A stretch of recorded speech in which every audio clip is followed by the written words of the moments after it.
This is the Meltdown 2021 version with your host, Vince Thompson. Welcome to this week's Meltdown. I'm Vince Thompson, founder, chairman, CEO of Melt. You can follow me on @VinnyInc, Twitter, Facebook, Insta. Hit me up on LinkedIn. We love the comments and cards and feedbacks.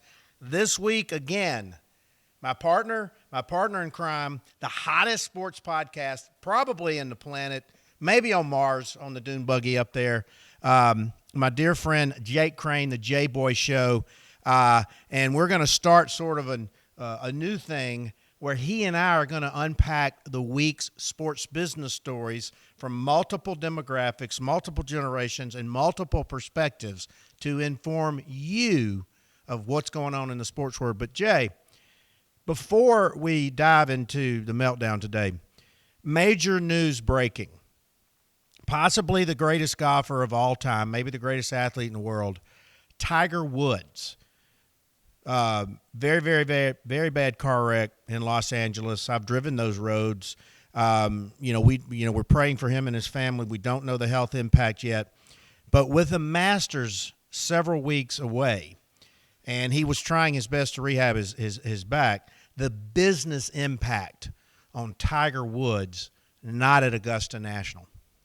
Well, number one, Vince, I appreciate you having me back. Had a great time last week, and I do want to send, like you said, I want to echo that, send my condolences out to Tiger Woods and his family and the people that are around him. I'm glad, he's fine, and it ended up not being life-threatening. But you talk about a business impact.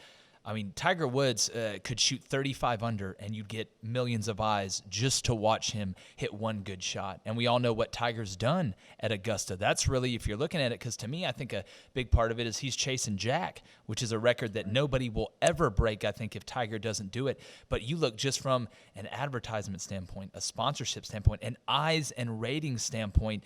And to me, I wouldn't be surprised, and hopefully if he's, okay, if they tried to have him just show up to the tournament to have that poignant moment. But and again, we try and prioritize, health and stuff like that. But if you're just looking from a business standpoint, it's going to be very critical how they handle this over the next month, and it's obviously going to make an impact the size of which, since we haven't really seen anything like this. Kobe Bryant, unfortunately, passed away, so there wasn't really a story after that. I think it's something that's new that will be very interesting to follow, but I think you're right. The business impact is something you have to talk about. Well, there seems to be some kind of voodoo up in those hills around there, and coming as closely to the hills of the Kobe Bryant tragedy. And I understand on Friday that you'll have Dr. Rick Martinez, Super Bowl emergency physician, WebMD, world-renowned. He's going to try to sit down and talk to you and unpack the physical nature of not only the injuries, the procedure, but the recovery process of Tiger Woods. Because, what we forget is that Tiger Woods is a human being as well. And so, we tend not to think that, he's sitting there in the same amount of pain that we would be in. And I guess the silver lining, I was reading an article today where, he was working with Hyundai and working with the Genesis car in conjunction with this tournament for his foundation. And the car is probably the reason that it saved his life and buckled in, with the seatbelt. So, but clearly, major business impact. And like I said, we'll look forward to your interview with Dr. Rick. The second thing before we dive in is that, and this is a good segue, is that we know that the NFL is about to get their rights doubled to $10 billion. That's with a B. And that's why everybody is betting long on the NFL, the franchises, the private equity, the SPACs, the networks, the legal wagering, sweeping the nation, the fantasy. There's really, truly nothing like the NFL and college football probably left in this media landscape, particularly with your demographic, my son's demographic, male 18 to 35, is there? Yeah. No, it's not even close. That's kind of the Antarctica, or I guess the bottom of the ocean, and Mariana's Trench that they're still trying to figure out what's there when you look at it from that landscape. And to be honest with you, to me, And I'm just looking at it, I always try and look at things from a fan perspective and a coaching perspective. You look at the NFL's rights doubling and the amount of momentum and passion if we're able to go back into the stadium.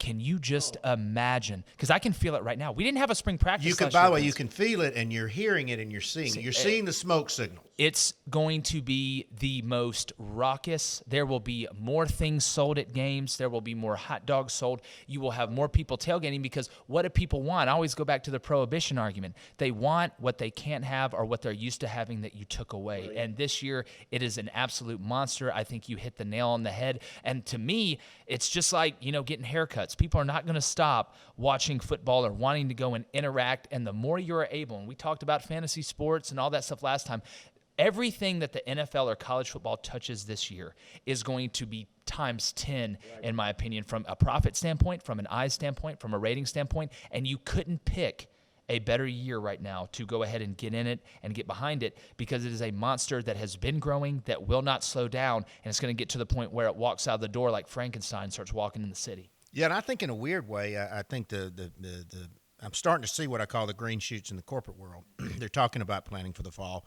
which is the first time those conversations have come up in a while. But I think to your point, that pent-up demand, that camaraderie, the emotional connectivity, and speaking of, and personally, it impacted me. But I've never seen maybe a more emotional and visceral response to your interview with Pat Dye Jr. as it relates to Coach Dye, passed away several months ago, rest his soul. And from a personal perspective, I met Coach Dye and Pat Jr. in 1981. I was a student assistant at Sports Information, had classes with Pat Jr. He's very, very bright, obviously had been a hugely successful sports agent. But what people, quote unquote, outside the Auburn family, and even my 87-year-old father who didn't go to Auburn, who loves Auburn, what people don't understand not only is the emotional impact that Coach Dye had on Auburn, because a lot of people don't remember that Auburn was at its low ebb in 1980. I was a freshman. Coach Barfield, Doug Barfield was the coach. Tennessee beat us like 90-0. It was actually my first game on campus as a freshman. I'll never forget it. I didn't know a soul. Coach Dye comes in the next year, and he wasn't the first choice. Coach Dooley, and we're going to have hopefully Barbara Dooley on, and we're going to talk about in the future the draft and MLB and March Madness and all that. But he got in, and some of my favorite sayings were, "Coach, how long is it going to take you to beat Alabama?" And he said 60 minutes.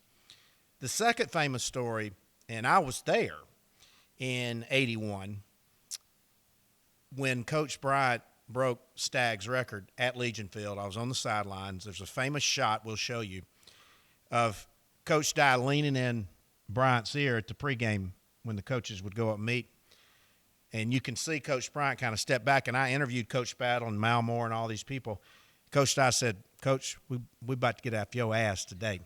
And so Coach Dye was way before Nick Saban in restoring the pride of Auburn and single-handedly taking on the entire state's infrastructure, power of the big mules, to move the game out of Legion Field, which was perceived as a home game to Alabama and Birmingham, to campus to campus. And I was there in 89, that magic day, beautiful sunlight and all that. But the litany I just went through is the emotional connection that Coach Dye and Bo drove my lifelong connectivity to my love of Auburn. And we could replicate that story. Billy Cannon, the famous touchdown at LSU. Johnny Manziel, the famous running backs at USC.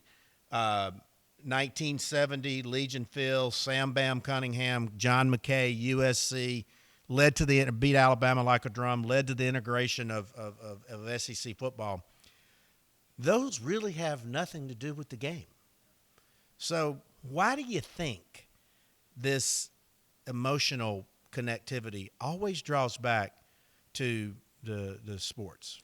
Well, I think that's a great question. I think there's a correlation between sports and life. And whether it's, you going to games with your dad and that was kind of the thing that you did, or, that time during Sunday where y'all watch your favorite teams, where all the problems that maybe your mom and dad were having, nobody thought about for 2 hours. And there's really a lot of bonds there, a lot of stories, a lot of relationships, a lot of marriages. You talk about people that are married, that one's an Auburn fan, one's an Alabama fan, and they don't talk to each other for that day, but they, said I do until death do us part. But to me, when I look at it, Vince, and you really break it down, I think the story, as much as it is about Auburn and what Coach Dye did for Auburn, he's the absolute epitome if you look at Auburn now, and Pat Jr. made a great point. Look at the 40 years before Pat Dye got there and the record against Alabama, and look at it now. It's almost even in the past 40 years, and that's including with what Nick Saban has done. But, we've all lost somebody, Vince, and we've all lost somebody that we've cared about. And number one, I want to thank Pat Jr. just for the guts that he had to come on, because those are stories that nobody has ever heard. I've known him 40 years, and I've never seen that emotion. No, and he talked about, and I don't want to give it away too much, but the last conversation his father had was with Bo Jackson. He passed away 5 minutes later, almost like he was waiting to talk to him before he left, and talked about the funeral that was very small and the way they did it. And I've had people, not only from Auburn, it's gotten great support from former players and fans, and because I think they deserve to hear it. I think Pat Jr. wanted to get it out, but I've had people that are Connecticut fans, that are USC fans, message me and saying, hey, Jake, I want to thank you for that. My dad has stage 4 cancer. I haven't been able to see him because of COVID, and we have a bond like that. I just went and got him a couple steaks to drop off at the hospital, like Pat Jr. said, and it's real. And, we talk about on the show all the time, Vince, win the water cooler and how important it is for guys to be informative and know what the plays are. But winning the water cooler is also the human element and the rawness. And you talk about true emotion. There was nothing contrived and nothing fake in everybody. Whether you're from Iraq or you're from Tallahassee, Florida, there's a bond, and we've lost somebody, and being able to form that connection, that human element, that human emotion through sports is the thing I think that really draws people to it, because at the end of the day, it's about relationships. It's about showing up to the stadium or watching the game and inviting your friends over, and all your problems and all the bills go away. And I think that's something that at the end of the day, when you look at this pandemic and COVID and not being able to go do those things, and you have people that have gone to the games for 40 years, how that affects them, because it is a part of life. It is a way of life, especially in the United States, and I think we're better for it. Well, I mean, and we could sit here all day and unpack it. I remember sitting in my room at the Fiji House when Coach Bryant died, and then being summoned back to the Auburn Athletic Department to make those responses. I mean, that was the cars were lined up forever. He'd always made the famous statement that if I quit coaching, I'll die in a month, and he died in a month. But the very humble grave in Elmwood Cemetery with the little red line is a sojourn for so many people. I know where I was when Davey Allison died. I was in the stands for the bow over the top, when on the field when they'd let you tear the goalpost down, on and on and on and on. And again, we could crystallize this conversation. Georgia National Championship 1980. All of those types of things. And speaking of emotion, and it's gotten massive play all over the world, but the interview, to your point, and you just hit the two words on the head: raw emotion, multi-generational raw emotion. Because I remember, when Coach Dye passed, it was such a bad day, and the tragic wreck of Auburn announcer Rod Bramlett. I remember getting that call and all that, but. We'll roll the video to some of this raw emotion, and it is, like I said, you're playing it, and it's getting replayed all around the world, because not only did it touch Auburn fans, it touched every person that's had, and relationships with father and sons are sometimes complicated, for many, many reasons. You know that as well as anybody, but we'll roll the video right now. Really cool story. So I get there where everybody's gathered.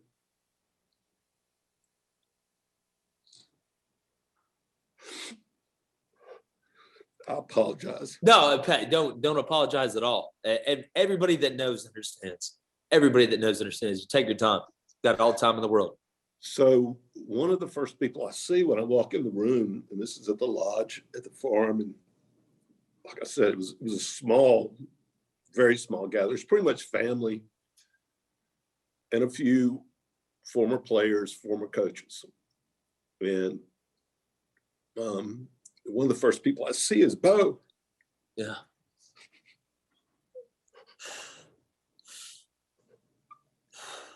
And he tells me the story.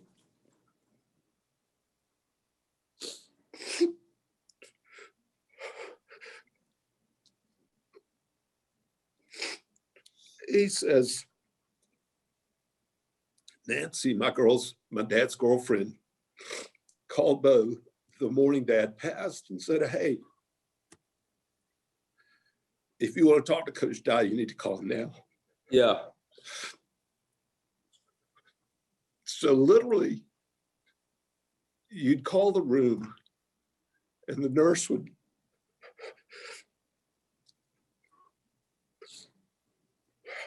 put the phone on speaker. Yeah. Yeah. And Dad was just laying there. He couldn't talk.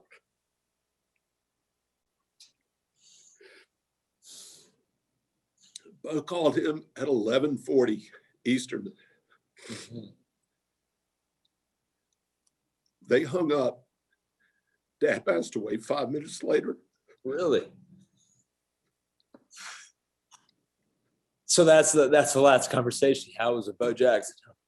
The last person he spoke to on this planet was Bo. That's amazing. So, and it was almost like, Sounds like fate to me, Pat. it was like he hadn't talked to him before he went. So, I mean, there's really not much more that can be said. Sports is a universal language, connects everybody, right? And, you know, the old famous saying that you don't plan a wedding in the South in the fall. And I had an idea one time I was going to employ all the unemployed wedding planners to come out and plan tailgates around the fall. But I'll tell you another thing is that, you know, we've talked about, and we're going to talk about this some more when we have her in, but these shrines, these cathedrals, these stadiums, these athletic directors, they're not ADs anymore. They're CEOs of $150 million companies. And those stadiums are going to have to turn into real estate plays. Top Golf in Sanford. Why wouldn't you put a Bulldog brew pub in there? Why wouldn't you put dorms? Why you wouldn't put apartments? NASCAR's done that at a lot of their racetracks. I mean, you know, having weddings at midfield of Sanford or Jordan Hare or Bryant Denny or things of that nature. You know, concerts, drive-in movies, major esports and things. These, particularly in college sports, who've been devastated by the pandemic, far greater than the pro teams who have access to the capital and the $10 billion deals. But you foresee that in the future, don't you? Oh, I think it's just beginning because, you know, number one, with all this pandemic, and you look at some of the, you know, losses that people have taken, especially in college and athletic departments, being able to find other sources of revenue to me isn't just a smart play business-wise. It's almost like a fail-safe, almost like a backstop, and being able to, number one, offer a great experience of watching the game, or like you said, a wedding, or adding, you know, Top Golf in there, which is genius to me, what Georgia is doing. But to me, when I look at it, what are you doing? What is a stadium? You said a cathedral. What is a cathedral? It's a gathering place. Where are most of these stadiums? They're in downtown. They're close to places where all the businesses are for a reason. So to me, not only are you upping the value of what you can use the stadium for and making it more diverse, I kind of liken it to a dual threat quarterback. I want a guy that can throw it and run it. Right. Well, I want a stadium that's beautiful to play a game on, beautiful to have a wedding at. You can put a Top Golf in there, and it turns into being seasonal because now, Vince, it's not like the old days where you have one field where every team plays and they just change the lines. Nobody is playing on Jordan Hare that is not Auburn outside of the AHSAA state championship game every revolving year. So you're doubling, tripling, quadrupling the, I wouldn't say profit, but the use and the ability to transition from just the games. It's smart where the locations are. We know a ton of these. I look at Auburn where I was grown. That town runs off what happens at that stadium. Those businesses run off of Mayor that. Anders, my dear friend, 6 Saturdays in the fall accounts for over 20% of their entire operating. Yeah. Not even just the bookstore, the city, the town, the vendors, and it was well chronicled. And to your point, like, and I think we're gonna continue to cover that because, like I said, putting Top Golf in these stadiums, And then what if you could ride over to Athens on a beautiful spring day, nothing to do, with your children, and have a Top Golf competition with Herschel Walker, David Green, Jake Fromm, and then even current student athletes. I know that they make this complex argument for NIL, but it really ain't that complicated. Do the right thing, have some fun, let these kids get some money in their pockets. And by the way, it's coming July the 1st in Florida. But I think over the next 5 years, driven by what I call the emotional, multi-generational evergreen of college sports, I'm still very, very bullish. I think you're going to have an NFL, and then you're going to have the SEC, and then everybody else with respect to the other conferences. Without a doubt. Well, the SEC's just turned into a feeder school for the NFL. Look at the Tampa Bay Buccaneers roster that just won the Super Bowl. They're basically an SEC West How many West SEC team. players Well, will it go was in the first LSU. round? How many will go in the first round this year? It's out of percentage-wise, I would say out of the first round, you are looking at – it was over 65% last year. SEC. You look at the first round; it was nuts. But I got one even better for you, Vince. And again, listen, Georgia, they'll probably take this idea. That's okay. But where's the stop on the Topgolf thing? And I think about NIL. What's to stop them from, instead of having flags out there at 70 yards or 90 yards or almost like a driving range or whatever, having a stand-up of George Pickens with his hands like this, and the first person that hits it to his hands gets put on the jumbotron at the Georgia-Florida game as a preview. CEO of Topgolf's here. We're going to sell that idea. Yeah, I think it's brilliant. And again, it just keeps springing. But again, you can say, all right, George Pickens, your image and likeness is out here. Topgolf is going to add a sponsorship and get you some revenue. But it is just an octopus that keeps growing tentacles. And we will find out every week, every month, every day, because venues are just that. They're venues. They're places, like I said, that people go to gather, and they need to have multiple uses. And why not? What's it going to hurt having a Topgolf at the stadium or anything? It's not going to hurt anything. Those grounds crews are unbelievable. The way they handle the grass and manage it, it's just smart. It's good business, and it's another way to add revenue, in my opinion, to help the city, especially coming off a year where some of these cities got devastated, Vince. You talk about the 20% at Auburn with the lack of capacity for home games. What's one way to juice it? What's one way to help these Title IX sports out, Vince? Well, let's go put a Topgolf in there. Then we can save equestrian. Then we can save women's tennis and stuff like that. It's a win for all. It's a win for capitalism. And at the end of the day, it is a money-making industry, and it's entertainment that we love. So why not blend the two? Well, I've known Notre Dame athletic director Jack Swarbrick since 2005. He was the attorney for the NCAA, and I was in Indianapolis producing the March Madness music, and we spent a lot of time together. It was in Indy, and the headquarters in Indy and all that. He just announced our kids are not going to be in the Notre Dame trademarks are not going to be in this EA game until there's clarity on these kids getting paid, and they need to be paid. And so I suspect with the IMG and CLC and EA and all that are involved, but we're seeing a lot of forced hands finally, and we're going to unpack more and more NIL.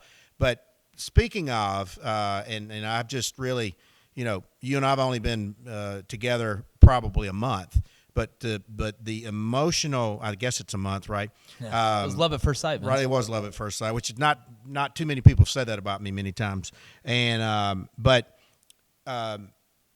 your entire show, the acceleration that you're gaining in the radio, podcast, and now on YouTube, I really think it harkens back to the old days where the emotional connection. I remember sitting in the living room, if you can call it that, in my parents' home when I was 9 years old, listening to a little transistor radio with my father during Punt Bama Punt, those types of things.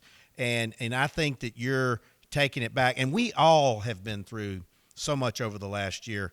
COVID, social unrest, civil unrest, political unrest, unemployment, death. I mean, it truly has been 100-year. We don't know the mental health fallout, but I think that what your success is showing is that people want to get back to the simple things. They just want to have some fun debates and drink a Coke or drink a beer and debate all of these sports, right? I mean, don't you think that's what you're tapping into? Yeah, exactly. And again, I don't think people turn on a college basketball game to hear about politics. I don't think people turn on the sport. There's a lot of channels that handle that. And what we've seen is a shift to where you can't have sports without somebody's agenda, regardless of what you believe, that's something that we don't even touch. There's no our show, and I saw a lane for this, and I think it's something you'll agree, is number one, people want to go to be entertained. They want to learn. They want knowledge,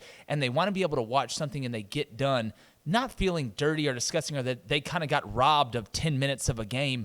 And I really want to make that connection. And you go back to the transistor radio and stuff like that of people saying, listen, well, if there's one sports show that I'm going to tune into and hear Hugh Freeze and all these big-time guests that talk about things that I wouldn't know unless somebody was telling me that was on the headset or on the sidelines, those are the things that bring back those memories and those good times. And with all the bad stuff out there and the clickbait and stuff like that, I think what we do at the J-Boy Show and what you do at the Meltdown, and I think that's one reason why we coalesce so easy, is number one, I want it to be real. I want people to watch it and be like, wow, number one, I feel more informed. I don't feel like that was fake. I don't feel like that was scripted because it's not. And you're really taking the robot out of the living room and putting somebody in there, because you think about it. You don't have to be a Tennessee fan or you don't have to be a Georgia fan to think Larry Munson was, great making those calls. I mean, he was one of the most fantastic. And that's, we reach the SEC, we reach even outside of that. But I think that the progression and the addition of the audience and the way it's just, cut on like wildfire is that it's in a lane of its own, and that you can actually turn on a sports show that you're interested in what they're talking about and not feel like an agenda or a political angle is being rammed down your throat, because we're not run by anybody but ourselves. Well, and you hit the nail on the head. When Auburn announcer Rod Bramlett was killed in that tragic crash with his wife, I was just sad because he was in my living room every Saturday. I shared all of those great Auburn moments with him. Like Eli Gold with Alabama, 30 years he's been calling those games. Larry Munson, obviously the greatest voice, of Georgia, maybe the broadcasting, ever. And we all have those stories, no matter where you are. And so that's why I think you've tapped into a big nerve. Obviously, we are continuing to see the downward spiral of cable television, the cord cutters. We've talked about it. You're even anecdotally getting stories of helicopter pilots in Afghanistan and Iraq who can download the J-Boy podcast, hear it while they're on missions or while they're at base camp, bringing that emotional connection back to home. And you just think about, you don't know where that you're impacting it. So I think that we're going to continue to follow a lot of amazing sports business stories through your lens, through your generation's lens. Tiger and the Masters, the combines, the NFL drafts, March Madness. Just so many things to unpack. What's going on with MLB baseball? Because at the end of the day, like I said, these are great athletes, but they're also human beings. And we felt, one day I want to do a meltdown. I want to completely unpack, LeBron James' success, because I was around LeBron James beginning at 17. I was at the McDonald's All-American in Cleveland, in line buying his mother a pizza while he was winning the dunk contest, because they barely had, any money to see what he has built based on the athleticism. So, again, we'll talk about it later, but where our sponsors going to fit in? But I think it's going to be a whole new world of this. Topgolf. Then they just signed a deal with BetMGM. You're seeing all these analytical companies. You're seeing the wagering companies. You're seeing the fantasy. Look at the genesis of DraftKings and FanDuel. Do like the pros do. You're seeing, the BioFreeze, and you're seeing all these companies. But now you're seeing the athletes investing in the tools that they need to perform, which can be. Look how Beats was launched. LeBron James walks on the court with those headphones, and all of a sudden everybody had to have them. But not only that, then they fulfill the consumer expectation of a higher quality product. So where do you long term, I think the whole term sponsorship will become antiquated, and the way it's going to be done is going to be completely different, right? Oh, without a doubt. Well, you're adding more players to the game. Not only are you adding more players to the game, no pun intended, you're adding more players to the game with money. And if you look now, it's amazing how many majors of these kids that are going to colleges are in business and in economics and in marketing and in understanding that, my ability, whether it's LeBron James, whether it's Roger Clemens, it doesn't matter. My ability to draw eyes with the talent that I have goes a lot further than just throwing a baseball or shooting a basketball, because again, and we talked about this on the last Meltdown, everybody that watches those games wants to feel like who? One of those players, because those are their heroes. They want to get as close to them as possible. You talk about beats. Well, what's one way if you don't know LeBron James? You could, and there's nothing wrong being a UPS driver. You're never going to meet LeBron James. Y'all are never going to hang out. What's one way for you to be like him? Right. Well, I'm going to walk into the YMCA when I play basketball with my beats on, like Bingo. LeBron. So to me, whenever you're adding more players to the game and adding more players with money to the game, and you talk about the term sponsorship, that's going to be thrown around like a conjunction, like and, but, or anything like that. It's going to be so prevalent. Now the goal, Vince, now to me, is to find out if I'm a company or if I'm somebody that wants to get in this is, number one, what is the most efficient way to do it, and where can I kind of carve out a role? We've mentioned Top Golf and stuff like that, because it is an absolute arms race, and it's only going to continue because a lot of people are going to start making a lot of money in a lot of ways they didn't think about before. And just like anything, once you push the boat off the dock, it's going to keep going, and you better steer it right. Well, I think you're spot on. I think it is absolutely the tip of the iceberg. We're reading about this every day because, and not only that, I mean, and I think you're going to see this bleed down in NIL as well, but the authenticity, because if the professional athlete develops a product that's good enough for him or her, then the consumer's like, all right, I'm willing to do that as well. And I'll tell you a funny anecdote or story, because Pete Rose was one of my favorite players of all time. And I'm walking in, I think it's the strip of shops in Caesar's Palace, several years ago, out on business out there. And I love collectibles. And by the way, you see the collectible market now. I mean, people are paying $200,000 or $300,000 on unfiltered video clips, which may or may not be infringement of trademarks and all that, which the lawyers can't keep up with it as fast. But I'm walking through there, and I see this collectible shop, and I see this little sign on the door that says, Pete Rose is in the store. And I'm like, there's no way he's in the store. So I wander in there. There he is. Charlie Hustle just sitting Charlie right Hustle just sitting there. And I'm like, what in the heck? And we had a mutual friend, Danny Sheridan, who's been on your show and be back more. And he goes, well, I live here. I don't have anything else to do. And I'll sell you a bat and autograph it for $100, which that bat probably was, $5 or $10. And I'm like, well, hell, give me 3. So all of a sudden, like, I'm in there with and I go, well, I got to take a photograph. And he goes, no problem. And then there was nobody else in the store, so we shot the breeze for 20 or 30 minutes. And all of a sudden, I was back to my childhood, the Big Red Machine. Pete Rose, Tony Perez, Dave Concepcion, Johnny Bench, George Foster, Ken Griffey, the Big Red Machine. And but I think those emotional experiences will translate through the generations. Like with my son at Georgia, he'll be maybe playing Top Golf with Herschel Walker or Jake Fromm. Yeah. They'll just be different experiences and conditioned to that. But this is a fascinating discussion. We will continue because I think we're unpacking the world of sports business and the world of college sports business through my lens and your lens, which are completely two different generations. I've been a marketing guy, you've been a football coach, and I think that we're going to continue to unpack these from a very, very unique perspective, unlike anybody. So I'm Vince Thompson with my partner, Jake Crane of the J-Boy Show. Don't forget, download his channel on YouTube, Spotify, podcast, blowing up everywhere in the world on Twitter. I'm Vince Thompson, founder, CEO, chairman of Melt, and Bill Brand New, blowing up all over the world, because this guy is going to be the Harvard Business School case study of building his brand. So thank you. That's it for this week's Meltdown. You've just listened to The Meltdown. Remember to follow us on Twitter and Instagram @MeltATL and follow Vince @VinnyInc. And on LinkedIn as Vince Thompson.